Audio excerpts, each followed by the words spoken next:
everybody. Welcome to the Quench Life podcast. I am Jillian, and with me today is Carolyn. Thank you so much for joining the show today. I really appreciate you taking the time and joining us. Yeah. So why don't we start with some of the basics of your life? So you're Carolyn. That's a basic. And you've got two beautiful grandkids that we were just talking about. Yes, so super thank you. relatable, that are 3 and 5. Yeah. She was with them all day yesterday. So it's like exhausting, but fun. Sometimes, yeah, it is fun. They're the best. Yeah, they are. And just kind of keeping up with grandkids is an important thing. That's why I with have to come and keep myself in shape. So has fitness always been part of your life, or why don't you take us down your fitness journey? I used to be very fit all the time, and I used to play volleyball a couple of nights a week, which was a blast with a women's group. That's great. And my husband had a weight bench, so I got into doing weights and stuff with him, and it was really great. So I've always tried to be active. Then I got a divorce, and life kind of took a different turn. Sure. I wasn't a priority really anymore to myself, you know what I mean? Yeah. So it took quite a few years to get back to the groove of just making myself important. Right. One of the things that did was I had a hip replacement, and the surgeon that I went to was awesome, and he was like, I don't want to insult you, but if you lost a few pounds, it'd be great for your overall health and for your bones, because he was telling me all about how extra weight on your bones and everything. So I ended up doing that and having my hip replaced, and then I said, I need to get more active, I just need to do that. So I ended up going to a women's workout. Yep. And I've been following you around ever since. Well, so there's not anybody else in this world I'd want me following me around. I appreciate that. Thanks. So yeah, I think divorce is a huge thing that screws our lives up. Oh, totally. Yeah. Because you do feel like you need to take a back seat and protect the kids, and becoming the sole one that only picks up and drops off and becomes that's hard. Yeah. And you do find yourself taking a back seat. Did you think about, I need to do during those times, or were you just super consumed of just maintaining and getting through? I was just consumed about getting from one day to the next, to be honest. Yeah. It was really kind of a tough time for me. Sure. Both my kids, one of them was going into college and one of them was in high school, and it was just really a lot. Yeah. So, I just didn't even think about being fit again, to be honest. And I didn't go to a gym. I didn't do anything. Yeah. I just kind of took each day as it came. Yeah, one day at a time, small steps. Yeah. And then, so you had your hip replaced. How long ago was that? 2000 and, what is it? 2013. All right, yeah. Yeah. So you got new wheels. New wheels, yeah. Well, it was amazing, and how painful it was. So it just gave me a whole new lease on life when I got it done. Yeah. So what were you experiencing prior to that? Just a lot of pain and limping, and it was really limited mobility. Living on ibuprofen, it wasn't fun. Yeah.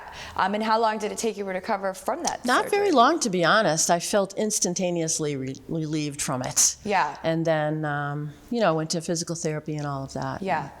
That's really when the physical therapist says, you should keep this up. And so that's when I decided to look for it. And I actually joined the gym because of Susan. She was going, you need to come with me. Oh, okay, I'll go with you. Your best friend, Susan? Yes. Yeah. I'm sure she'll appreciate the shout out, right? Yeah. So that's what got me over to there. And then I just was really comfortable in the setting of, women. And it was such a good workout to go all the time and keep me active. And that's why I love it here so much too. Yeah. It's just a nice community, Yeah. And I think it's important to say that having a friend is such a great way to get involved in fitness, because it allows you to, rely on one another. Are you going to the gym tonight? No, I'm not going. Well, why aren't you coming to the gym? So it's kind of built-in fitness peer pressure, which no, you're totally right. is good. Yeah. Why are you coming? You said you were going to meet me here. Yes. Yes. So I think that's great that Susan is the reason why that you got started. Yeah, she did, and it was great because it was exactly like that. We'd meet after work and go right after work. Yeah, that's awesome. Throw the gym bag in the car, so I had no excuse. Yeah, and it's great to also socialize and gossip, so you also get the twofer that you can get sweaty and then get caught up on everybody's life and what's going on. So true. And Carolyn's in the gym now. I mean, your hips You can feel it. You move well and feel much better. Yeah, I do. I have a little bit of mobility issues sometimes, but basically it's fine. Yeah. And we make modifications for that. I know. Which is nice. Mm-hmm. And she comes into the gym 3 or 4 days a week. Got to keep up with those grandkids, right? Yeah, for sure. So what would you say to somebody that is like yourself, experiencing pain or kind of dragging their feet about wanting to do something? Like, what would be your advice to somebody in that position? Or maybe what would you tell yourself a few years back from that, like what would be your advice to yourself? I would have said you should have gotten off your butt a long time ago. No, I really think it's great. And I have a little thing that tells me in my bathroom on my mirror that says you need to invest in your health because it's like investing in your future. And I believe that, like now that I've gotten this path, I can't imagine not being on that path. Yeah. So I just keep going every day. I just keep trying to do it, Yeah. Even when I don't come to the gym, I try to go for a walk, a couple miles. I go down to Long Beach a lot. Yeah. And I think a lot of people feel like you have to live in the gym. You don't. No. You really only need to be here with the way that we strength train 2 or 3 times a week. Yep. And then we totally are like, go for a walk, do something that allows you to get movement, but is kind of a recovery situation too. Right. So that's great. Yeah, true. And I love that you have that on your mirror, that you like read that in the morning to kind of set off your day. I think that's such a great thing. Have you always done that type of thing? No, it's kind of new. Kind of new, yeah. I like that. And my daughter's very influential for that to me. Yeah. She's just always keeps telling me, you gotta keep going. Yeah. Okay. Yeah. We're being told by your daughter, like, come on, Mom, you gotta keep going. Yeah, I know, see?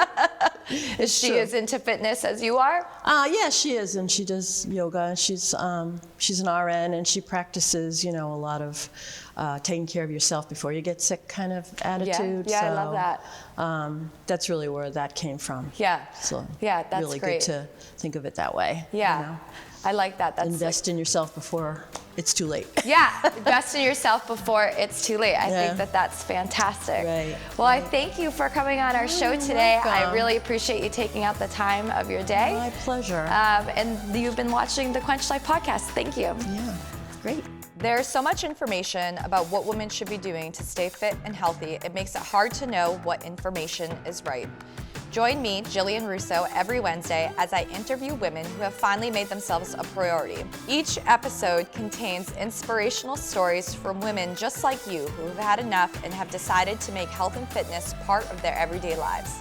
I'll also be inviting other health and wellness professionals to share their stories and provide tips on health, nutrition, wellness, life, and much more.